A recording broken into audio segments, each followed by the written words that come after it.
invitado para el día de hoy. Tenemos la grata presencia del doctor Jedicke.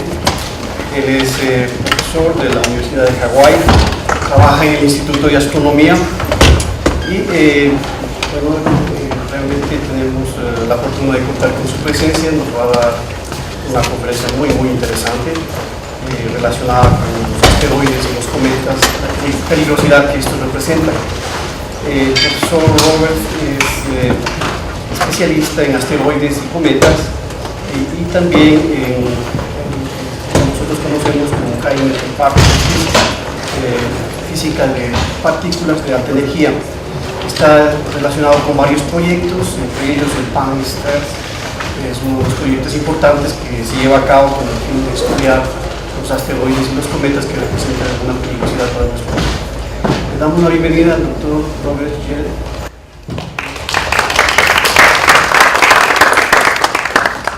La exposición será en inglés.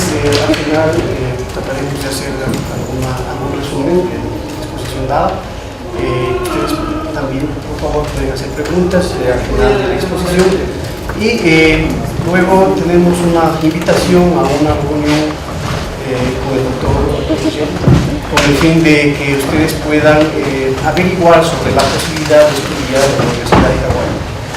Muy gentilmente nos ofrece dar información al respecto y bueno, sé que será de mucho valor y utilidad para ustedes. Bienvenidos, muchas gracias. Thank you. Thank you for letting me come speak today. It's very nice to be here in Ecuador. My wife and I have been here for 3 weeks already. We went to the rainforest, to the Galapagos. It's a beautiful country, and I'm very happy that we were able to set this up to allow me to give very happy that we were able to set this up so I can give a talk here. It's nice to be on a campus as well, on the university campus. They look the same all around the world, university campuses. I'm sorry, I'm just trying to figure out how I'm going to hold these 3 things with 2 hands. University campuses look the same around the world. I've been in Europe, in North America, Asia, now South America, and they all look the same. The age distribution of the people on the campus is always the same. You know, lots of 20-year-olds, not so many 40-year-olds, right? But it's nice to see. It's nice to see young faces and an interest in astronomy. So I think it was mentioned in my introduction that I was a particle physicist, and I'm going to tell you this because many of you are young and you're starting a career in technical fields because you're at a technical university. I started off in particle physics. I have an undergraduate degree in math and physics, and then I decided to get a PhD in particle physics. After that, there were no jobs available, which maybe some of you will experience as you try to find jobs. And I tried very hard to find a job for about 6 months. And finally I found one in astronomy, and that's why I'm in this field right now as an astronomer. It's only because that's the only job I could find. And after being an astronomer 20 years ago for about 3 years, I stopped, partly because I was not making enough money, and I became a software engineer for 6 years. So I've been a particle physicist, a software engineer, and then after being a software engineer, I went back into astronomy, and now I'm at the University of Hawaii doing this asteroids and comets work. So I will try and explain to you about the kind of stuff that I'm doing right now. And first of all, I will tell you what are killer asteroids, or near-Earth objects. Well, there are many objects in our solar system. The big ones most of us know about, the planets and the sun. But there are many smaller bodies in our solar system. There's one sun in our solar system, there are 8 planets, and there are over 2 million asteroids larger than 1 kilometer in diameter in our solar system. Now, most of them are very small. When an asteroid is large, it looks something like this up in the upper left-hand corner. They often look like potatoes.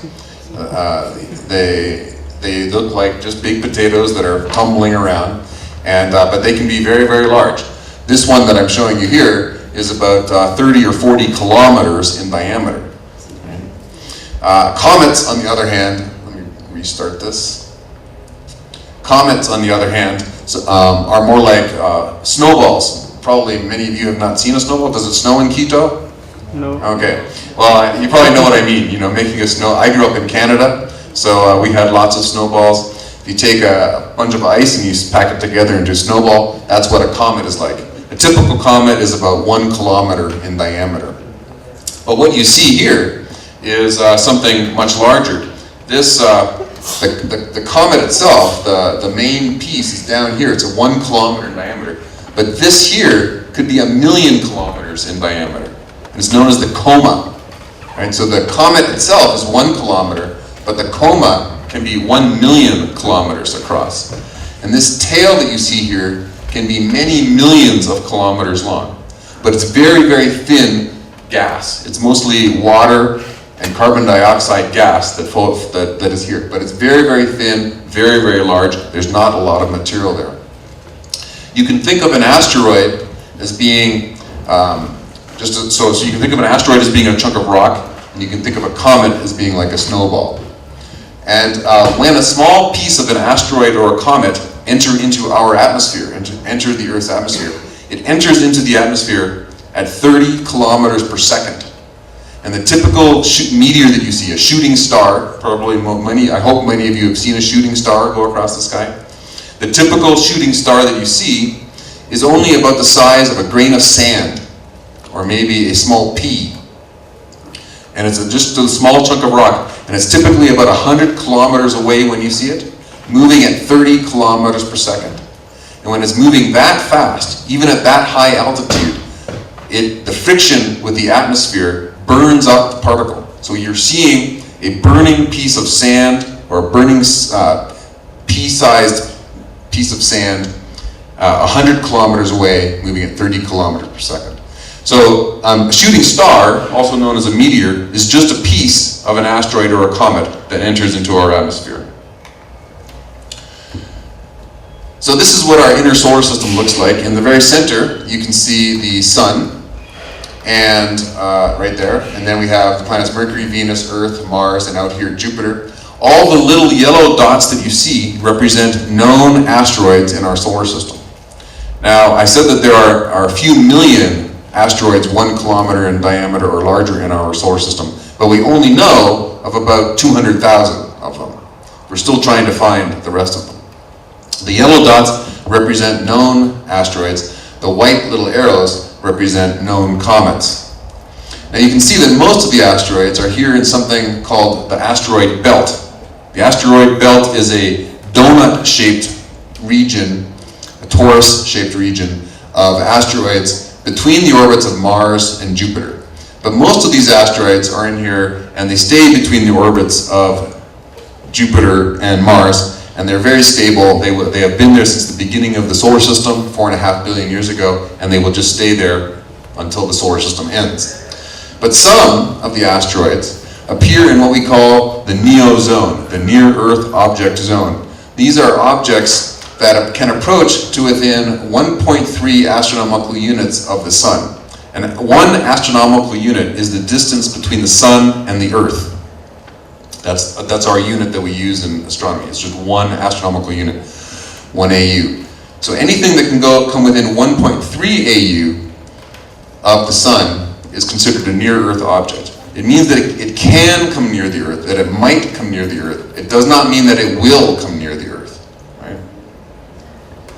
So I'm going to start getting much more technical, but before I get technical, I'm going to try to introduce you to the many different terms that I will use, because I know that not all of you are trained in astronomy. So this is sort of like a beginner's class to astronomy, very fast beginning introduction. And I will talk about orbits of asteroids, and I will talk about the orbit elements of the asteroids. This shows a sort of a schematic diagram of what the solar system looks like. We have a plane of reference, which is really the plane of the solar system. All the planets in our solar system go around the sun in a single plane. Basically, the Earth's orbit defines the plane of the solar system. Okay? So think of this plane of reference as being the plane in which the Earth orbits around the sun The sun is at the center here. And then we have an asteroid on an orbit here. The asteroid is on this orbit, and it goes around the sun in its own plane.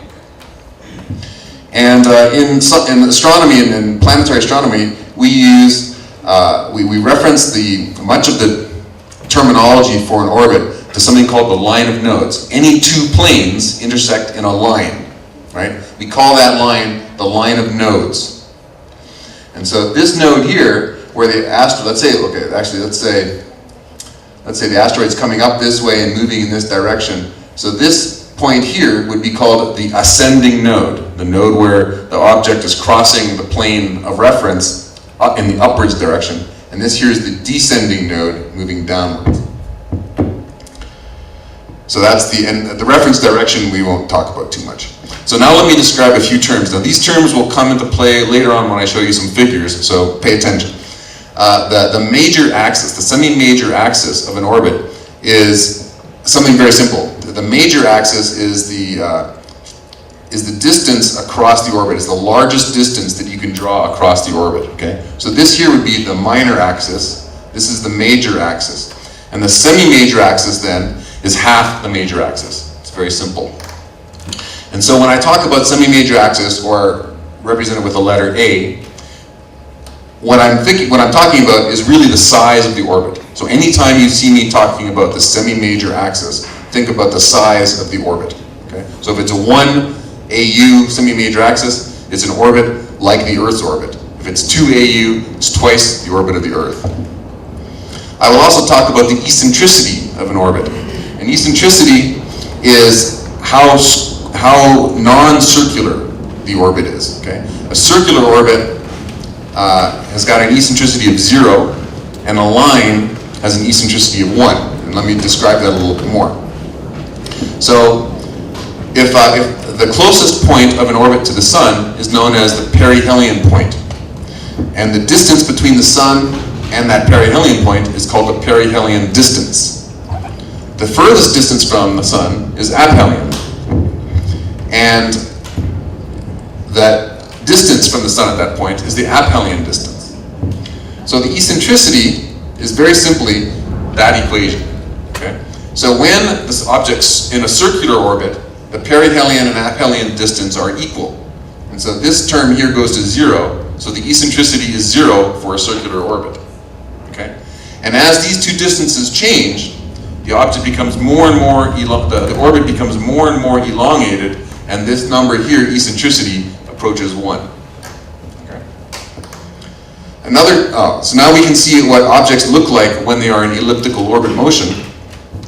You can see here this is an asteroid in orbit. It's going very fast by the sun at perihelion, and as it goes around to aphelion, it's very far from the sun and is moving slower. When it's further from the sun, it moves slower.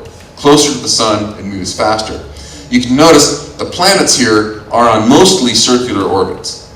And so their speed around the sun is almost constant. Finally, there's one more term I'm going to tell you about. The inclination of an orbit. It's the angle between the plane of the Earth's orbit, our reference plane, and the plane of the object's orbit. So here we are looking down. This is an animation I'm going to show you, looking down at the solar system. So we're at the North Pole above the solar system looking down, and you're going to see what happens. You're seeing all the planets going around the sun. We see an asteroid on an orbit here, and it looks like the orbit is non-circular here.